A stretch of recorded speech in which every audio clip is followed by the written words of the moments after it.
Arriba la Pasqua a Ontinyent, després de 2 anys de pandèmia, i amb ella tornen les processons, i com no, el torneig nacional Ciutat d'Ontinyent de futbol que organitza el Club Deportiu Esport Base Ontinyent.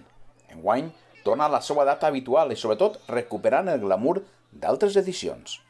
Jo no ho he viscut encara, però per lo que me conta Pepe, Ángel, Rafa Arcos, Molina, el Presi, pues, me diuen que este torneo sempre ha sigut de molt de prestigi i bueno, ja t'he dit que ahir hi ha una feina per darrere molt gran que l'ha fet sobretot Pepe, coordinador de Futbol 8 i el que, ja t'he dit, jo l'únic que ha pogut parlar és del Villarreal, però els altres clubs que s'ha posat en contacte ha sigut Pepe i ha fet una feina fenomenal per l'escola i ja t'he dit, esperem que a la gent li agrade i anem a disfrutar-ho.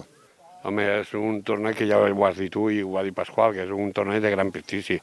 I darrere de la pandèmia pues, mos havia quedat ja darrere, i entonces l'han recuperat, que és el més important.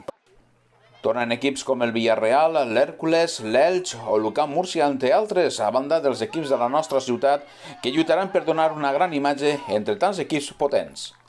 Esperem que vinga moltíssima gent, i bueno, tant gent de fora com gent d'ací del poble, i sobretot el que t'ha dit, és un torneo, anem a veure futbol de molta qualitat, ¿vale? Nosaltres anem a participar en 2 alevins, l'Alevin A i el C nostre, i ja t'he dit que jo penso que serà d'agrado de tota la gent. Venen equips de molt de prestigi, com l'Hèrcules, l'Elche, el Villarreal, l'UCAM de Múrcia, i no oblidar a l'Alboraya, el Celti d'Elche, el Torrent i molt d'equips més. Altra de les grans novetats de l'edició del 2022 és la reducció de la cita esportiva a tan sols el torneig nacional, a diferència d'altres anys on també se celebraven campionats paral·lels en categories alevins i benjamins.